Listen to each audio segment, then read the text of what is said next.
Atomic structure +1 second ചാപ്റ്ററാണ് atomic structure. ഈ വീഡിയോയിൽ നമ്മൾ സ്ട്രക്ചർ ഓഫ് ആറ്റത്തെക്കുറിച്ചാണ് ഡിസ്കസ് ചെയ്യുന്നത്. ഹൈസ്കൂൾ ലെവലിലും അതുപോലെ തന്നെ ഹയർ സ്റ്റഡീസിൻ്റെ സിലബസിലും ഒക്കെ ഈ ടോപ്പിക്ക് മിക്കതും പഠിക്കാനുണ്ട്. ഈ ചാപ്റ്ററിലും നമ്മൾ മെയിനായിട്ടും ഡിസ്കസ് ചെയ്യാൻ പോകുന്നത് discovery of sub atomic particles, അതായത് പ്രോട്ടോൺസ്, ന്യൂട്രോൺ, ഇലക്ട്രോൺ, ഇതിനെയൊക്കെ എങ്ങനെയാണ് ഇൻവെൻറ്റ് ചെയ്തത്, അതുമായിട്ട് റിലേറ്റഡ് ആയിട്ടുള്ള എക്സ്പെരിമെൻറ്റ് പാർട്ട്, അതുപോലെ അതിൻ്റെ പ്രോപ്പർട്ടീസൊക്കെ നമ്മൾ ഈ ചാപ്റ്ററിൽ ഡിസ്കസ് ചെയ്യുന്നുണ്ട്. Different atomic model, J Thomson model, Rutherford model, Bohr model of atom ഒക്കെ നമ്മൾ ഈ ചാപ്റ്ററിൽ ഡിസ്കസ് ചെയ്യുന്നുണ്ട്. സബ് അറ്റോമിക് പാർട്ടിക്കിളിൻ്റെ ഇൻവെൻഷന് ശേഷം അത് വെച്ചിട്ട് ഡിഫറൻറ്റ് സയൻറ്റിസ്റ്റ് ഓരോ മോഡൽസ് പ്രപ്പോസ് ചെയ്യുകയുണ്ടായി. ഇതിനകത്ത് ബോർ മോഡൽ ഓഫ് ആറ്റം വരെ, അതായത് സബ് അറ്റോമിക് പാർട്ടിക്കിൾസിൻ്റെ ഡിസ്കവറി ആൻഡ് ആറ്റം മോഡൽസിൽ ബോർ മോഡൽ ഓഫ് ആറ്റം വരെ ഹൈസ്കൂൾ ലെവൽ വരെയുള്ള സ്റ്റുഡൻസിന് പഠിക്കാനുള്ളതാണ്. മെയിനായിട്ടും 9th CBSEയിലെ 3rd and 4th ചാപ്റ്ററിനകത്ത് നമ്മൾ ഇതാണ് പഠിക്കുന്നത്. കേരള സിലബസിൻ്റെ electronic configuration and periodic table എന്നുള്ളൊരു ചാപ്റ്ററിനകത്തും ഇതിനകത്ത് പോയിൻറ്റ്സ് വരുന്നുണ്ട്. നെക്സ്റ്റ് നമ്മൾ ഡിസ്കസ് ചെയ്യുന്നത് features of quantum mechanical model of atom. At present ഈ ഒരു മോഡലാണ് ആറ്റത്തിന് സജസ്റ്റ് ചെയ്യുന്നത്. ആറ്റത്തിൻ്റെ ഡ്യുവൽ നേച്ചർ വെച്ചിട്ട് പ്രപ്പോസ് ചെയ്തിട്ടുള്ള ഒരു മോഡലാണ് quantum mechanical model of atom.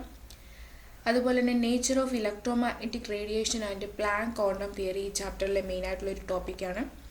Photo electric effect and atomic spectra, D Broglie relation and Heisenberg uncertainty principle main ആയിട്ടുള്ളൊരു ടോപ്പിക്കാണ്. ഇതിനകത്തുനിന്ന് ഒരുപാട് ക്വസ്റ്റ്യൻസ് എക്സാമിന് വരുന്നതാണ്. ആറ്റത്തിൻ്റെ ഇലക്ട്രോൺസിൻ്റെ ക്വാണ്ടം നമ്പേഴ്സ് എങ്ങനെയാണ് കാൽക്കുലേറ്റ് ചെയ്യുന്നതെന്ന് നമ്മൾ ഈ ചാപ്റ്ററിൽ ഡിസ്കസ് ചെയ്യുന്നുണ്ട്.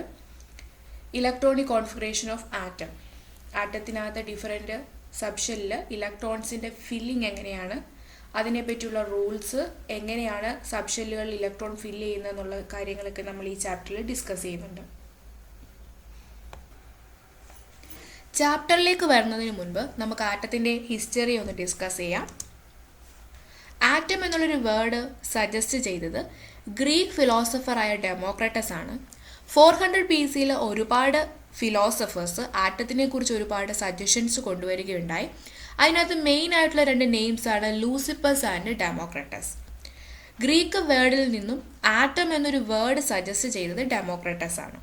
എന്നാൽ ഇതിന് ഒരു എക്സ്പെരിമെൻ്റൽ പ്രൂഫ് ഒന്നുമില്ലായിരുന്നു. ജസ്റ്റ് ഫിലോസഫി എന്ന രീതിയിൽ മാത്രമേ നമുക്കിതിനെ കാണാൻ പറ്റൂ. എന്നാൽ 1808 സയൻറ്റിഫിക് എവിഡൻസസിൻ്റെ പുറത്ത് ഡാൾട്ടൺ അദ്ദേഹത്തിൻ്റെ അറ്റോമിക് തിയറി പ്രപ്പോസ് ചെയ്തു. ഇതാണ് ചെറിയ ക്ലാസ്സിലെ കുട്ടികൾക്ക് ഡാൾട്ടൺ അറ്റോമിക് തിയറി മുതലാണ് സ്റ്റാർട്ട് ചെയ്തത്. കാരണം ഒരു സയൻറ്റിഫിക് എവിഡൻസോട് കൂടി ആദ്യമായിട്ട് ആറ്റത്തിനെ കുറിച്ചൊരു കൺസെപ്റ്റ് കൊണ്ടുവന്നത് ജോൺ ഡാൾട്ടൺ ആണ്. ഡെമോക്രട്ടസിൻ്റെ ഫിലോസഫി തന്നെയാണ് ഡാൾട്ടൻ്റെ അറ്റോമിക് തിയറിയിലെയും ഫസ്റ്റ് പോസ്റ്റുലേറ്റ്. മാറ്ററിൻ്റെ ഏറ്റവും സ്മോളസ്റ്റ് ആയിട്ടുള്ള പാർട്ടിക്കിൾ ആറ്റമാണെന്നാണ് ഡാൾട്ടൺ അദ്ദേഹത്തിൻ്റെ അറ്റോമിക് തിയറിയിൽ സജസ്റ്റ് ചെയ്തത്. 19th സെഞ്ച്വറി ആയപ്പോഴേക്കും ഡിഫറൻറ്റ് സബ് അറ്റോമിക് പാർട്ടിക്കിളിനെ ഇൻവെൻറ്റ് ചെയ്തു. ഇലക്ട്രോൺസിൻ്റെ ഇൻവെൻഷന് ശേഷം ജെ തോംസൺ 1897 ഒരു ഫസ്റ്റ് ആറ്റം മോഡൽ സജസ്റ്റ് ചെയ്തു. ഇത് നമ്മൾ പ്ലം പുഡിംഗ് മോഡൽ എന്നാണ് പഠിക്കുന്നത്. അതിനുശേഷം റുദർഫോർഡിൻ്റെ ഫേമസ് ആയിട്ടുള്ള ഗോൾഡ് ഫോയിൽ എക്സ്പെരിമെൻറ്റിൻ്റെ ഫലമായിട്ട് ആറ്റത്തിൻ്റെ സെൻറ്ററിൽ മാസീവായിട്ടുള്ള ഒരു പോസിറ്റീവ് റീജിയൻ ഉണ്ടെന്ന് റുദർഫോർഡ് ഇൻവെൻറ്റ് ചെയ്തു. അതിനെ ഇദ്ദേഹം ന്യൂക്ലിയസ് എന്ന് നെയിം ചെയ്തു. ന്യൂക്ലിയസിൻ്റെ ഇൻവെൻഷന് ശേഷം റുദർഫോർഡ് ഒരു planetary model of atom suggest ചെയ്തു. പ്ലാനറ്ററി മോഡലിൽ പറയുന്നത് സണ്ണിന് ചുറ്റും പ്ലാനറ്റ്സ് റിവോൾവ് ചെയ്യുന്നത് പോലെയാണ് ന്യൂക്ലിയസിന് ചുറ്റും ഇലക്ട്രോൺസ് റിവോൾവ് ചെയ്യുന്നത് എന്നാണ് റുദർഫോർഡിൻ്റെ പ്ലാനറ്ററി മോഡലിൽ പറയുന്നത്. റുദർഫോർഡിൻ്റെ പ്ലാനറ്ററി മോഡലിൻ്റെ ഡീമെറിറ്റ്സിനെ പരിഹരിച്ചുകൊണ്ട് ബോർ 1930 ഒരു മോഡൽ സജസ്റ്റ് ചെയ്തു. ബോർ മോഡൽ ഓഫ് ആറ്റം വരെയാണ് ഹൈസ്കൂൾ ലെവൽ വരെയുള്ള സ്റ്റുഡൻസിന് പഠിക്കാനുള്ളത്.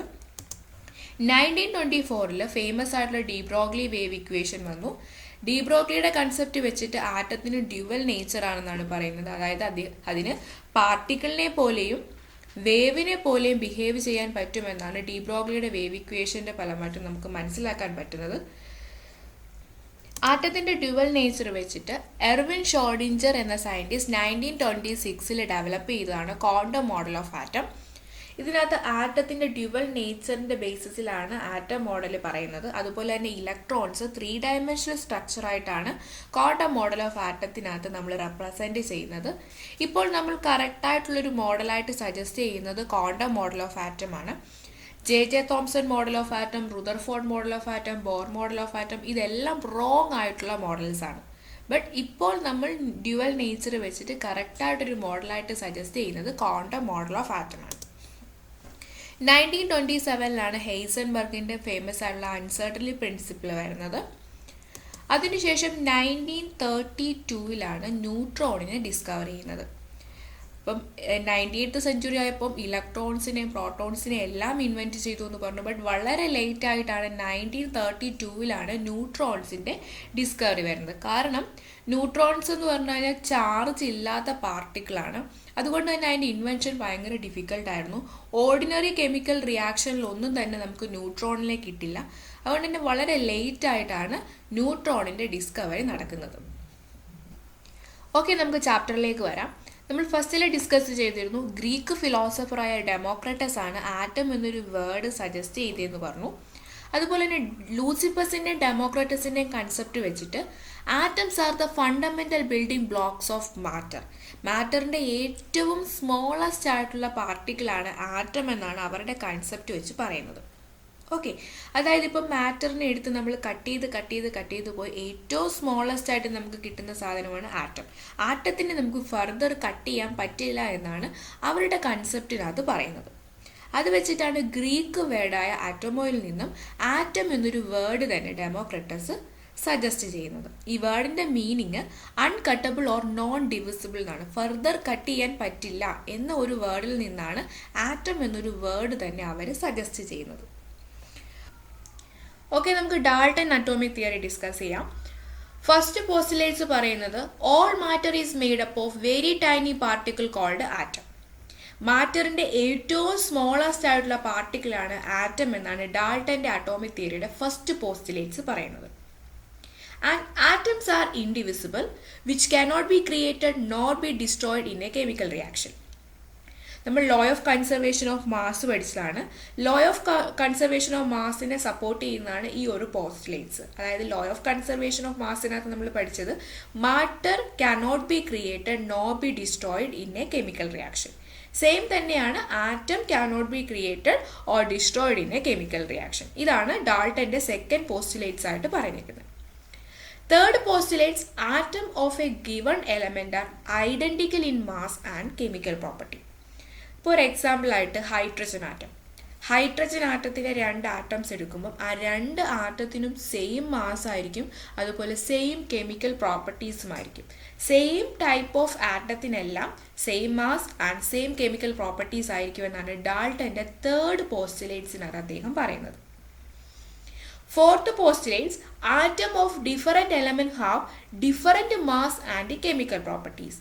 ഇപ്പം നമ്മൾ hydrogen atom and carbon atom എക്സാമ്പിളായിട്ട് എടുക്കുമ്പോൾ ഹൈഡ്രജൻ ആറ്റത്തിൻ്റെ മാസും കാർബൺ ആറ്റത്തിൻ്റെ മാസും ഡിഫറെൻ്റ് ആയിരിക്കും, അതുപോലെ അതിൻ്റെ കെമിക്കൽ പ്രോപ്പർട്ടീസും ഡിഫറെൻ്റ് ആയിരിക്കും. അപ്പോൾ ഡിഫറെൻറ്റ് ടൈപ്പ് ഓഫ് ആറ്റത്തിന് different mass and different chemical properties ആയിരിക്കുമെന്നാണ് അദ്ദേഹത്തിൻ്റെ ഫോർത്ത് പോസ്റ്റുലേറ്റ്സിൽ പറയുന്നത്. ഫിഫ്ത്തിലേക്ക് വരുമ്പം atoms combined in the ratio small whole numbers to form compounds. എക്സാമ്പിളായിട്ട് നമുക്കൊരു വാട്ടറിൻ്റെ കോമ്പൗണ്ട് എടുക്കുമ്പോൾ, വാട്ടർ മോളിക്യൂൾ എടുക്കുമ്പോൾ H2O 2 ഹൈഡ്രജനും 1 ഓക്സിജനും തമ്മിൽ കമ്പൈൻ ചെയ്തിട്ടാണ് ആ കോമ്പൗണ്ട് ഫോം ചെയ്തിരിക്കുന്നത്. അവിടെ ഹൈഡ്രജൻ്റെ ഓക്സിജൻ്റെ റേഷ്യോ 2:1 എന്നാണ്. Same atoms combined in the ratio small whole number to form compound. ഇപ്പോൾ ഡിഫറെൻറ്റ് കോമ്പൗണ്ട് ഫോം ചെയ്യുന്നത് ആറ്റംസ് ഒരു ഹോൾ നമ്പർ റേഷ്യോയിൽ കമ്പൈൻ ചെയ്തിട്ടാണെന്നാണ് ലാസ്റ്റ് പോസ്റ്റുലേറ്റ്സിൽ ഡാൾട്ടൺ പറയുന്നത്. ഡാൾട്ടൺ തിയറിയുടെ മെറിറ്റ്സിലേക്ക് വരുമ്പോൾ മെയിനായിട്ട് പറയാനുള്ളത് Dalton theory was able to explain law of conservation of mass, law of constant proportion and law of multiple proportion. ഈ തിയറീസിനെ എല്ലാം സാറ്റിസ്ഫൈ ചെയ്യാൻ ഡാൾട്ടൻ്റെ തിയറിക്ക് പറ്റിയെന്നതാണ് ഡാൾട്ടൺ തിയറിയുടെ മെയിൻ മെറിറ്റ്സ് ആയിട്ട് പറയുന്നത്. ഡീമെറിറ്റ് പാർട്ടിലേക്ക് വരുമ്പോൾ ഒരുപാട് ഡീമെറിറ്റ്സ് ഉണ്ട്. നമ്മളിവിടെ അറ്റോമിക് സ്ട്രക്ചർ എന്നൊരു ചാപ്റ്റർ കൺസിഡർ ചെയ്യുന്നുണ്ട്.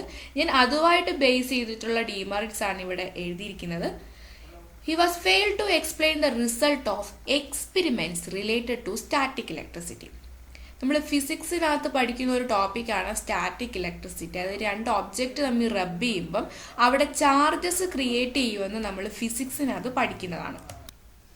ഫോർ എക്സാമ്പിൾ, ഡ്രൈ ഹെയറും കോമ്പുമായിട്ട് റബ്ബ് ചെയ്യുമ്പം കോമ്പിന് നെഗറ്റീവ് ചാർജ് കിട്ടുമെന്നും അത് ചെറിയ പേപ്പർ സ്ട്രിപ്സിനെയൊക്കെ അട്രാക്ട് ചെയ്യുമെന്നും നമ്മൾ ചെറിയ ക്ലാസ്സിൽ എക്സ്പെരിമെൻ്റ് ആയിട്ട് ചെയ്തിട്ടുള്ളതാണ്. സെയിം എബണൈറ്റ് റോഡ് വെച്ചിട്ട് ഇതുപോലെ ആനിമൽ ഫെയറിൽ റബ്ബ് ചെയ്യുമ്പം ആനിമൽ ഫെയറിൽ ഒരു പോസിറ്റീവ് ചാർജ് ക്രിയേറ്റ് ചെയ്യും. അത് ഇതുപോലെ പേപ്പർ സ്ട്രിപ്സിനെയൊക്കെ അട്രാക്ട് ചെയ്യുന്നതായിട്ട് നമുക്ക് കാണാൻ പറ്റി. അതുപോലെ തന്നെ ഡിഫറെൻറ്റ് ഓബ്ജക്റ്റ് ഗ്ലാസ് റോഡും സിൽക്കും തമ്മിൽ റബ്ബ് ചെയ്യുമ്പം ഗ്ലാസ് റോഡിന് പോസിറ്റീവ് ചാർജും സിൽക്കിന് നെഗറ്റീവ് ചാർജും കിട്ടുന്നതായിട്ട് നമുക്ക് കാണാൻ കഴിയും.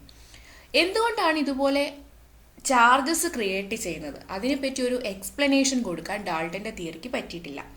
ഇപ്പോൾ നമുക്കറിയാം എന്തുകൊണ്ടാണ് ഈ ചാർജസ് ക്രിയേറ്റ് ചെയ്യുന്നതെന്ന് വെച്ച് കഴിഞ്ഞാൽ ഒരു ആറ്റത്തിൽ നിന്നും മറ്റൊരു ആറ്റത്തിലേക്ക് ഇലക്ട്രോൺ ഷിഫ്റ്റ് ചെയ്യുന്നത് വഴിയാണ് ഇതുപോലെ ഡിഫറെൻറ്റ് ചാർജസ് ക്രിയേറ്റ് ചെയ്യുന്നതെന്ന് നമുക്ക് മനസ്സിലാക്കാൻ പറ്റി. ഇതിനെപ്പറ്റി ഒരു എക്സ്പ്ലനേഷൻ കൊടുക്കാൻ പറ്റിയില്ല എന്നുള്ളത് തന്നെയാണ് ഡാൾട്ടൺ തിയറിയുടെ മെയിൻ ആയിട്ടുള്ള ഡീമെറിറ്റ്സ്. അതുപോലെ ഡാൾട്ടൺ തിയറിയുടെ ഓരോ പോസ്റ്റുലേറ്റ്സും നമുക്ക് നോക്കുമ്പം ഫസ്റ്റ് പോസ്റ്റുലേറ്റ്സ് പറയുന്നത് തന്നെ സ്മോളസ്റ്റ് പാർട്ടിക്കിൾ ആറ്റം എന്നാണ്. എന്നാൽ സബ് അറ്റോമിക് പാർട്ടിക്കിളിൻ്റെ ഡിസ്കവറിക്ക് ശേഷം ആറ്റത്തിനകത്ത് സ്മോളസ്റ്റ് പാർട്ടിക്കിളായ പ്രോട്ടോൺ, ന്യൂട്രോൺ, ഇലക്ട്രോൺ അതുപോലെ സ്മോൾ പാർട്ടിക്കിൾസ് ഉണ്ടെന്ന് നമുക്ക് മനസ്സിലായി. അതുപോലെ ആറ്റം ഇൻഡിവിസിബിൾ ആണെന്നുള്ള പോസ്റ്റുലേറ്റ്സും റോങ് ആണ്. തേർഡ് പോസ്റ്റുലേറ്റ്സിൽ പറഞ്ഞത് given element are identical in mass and chemical properties എന്നാണ്. ഐസോടോപ്സ് കണ്ടുപിടിച്ചതിന് ശേഷം ഡിഫറൻറ്റ് മാസ് ഉള്ള ആറ്റംസ് ഉണ്ടെന്ന് നമുക്ക് മനസ്സിലായി. അതായത് നൈട്രജൻ ആറ്റത്തിന് തന്നെ 35 മാസ് ഉള്ളതും 37 മാസ് ഉള്ളതുമായ രണ്ട് ടൈപ്പ് ഓഫ് ആറ്റംസ് ഉണ്ട്. ഹൈഡ്രജൻ ആറ്റത്തിന് തന്നെ hydrogen, protium, deuterium, tritium 3 isotopes ഉണ്ട്. അതിന് 3 ഡിഫറൻറ്റ് മാസ് ആണ്. ഇതെല്ലാം നമ്മൾ പിന്നീട് കണ്ടുപിടിച്ചപ്പം ഈ പോസ്റ്റുലേറ്റ്സ് എല്ലാം തന്നെ റോങ് ആണെന്ന് നമ്മൾ പ്രൂവ് ചെയ്തു. നെക്സ്റ്റ് വീഡിയോയിൽ എങ്ങനെയാണ് സബ് അറ്റോമിക് പാർട്ടിക്കിളിൻ്റെ ഡിസ്കവറി, ഈ കാര്യങ്ങളാണ് നമ്മൾ ഡിസ്കസ് ചെയ്യുന്നത്.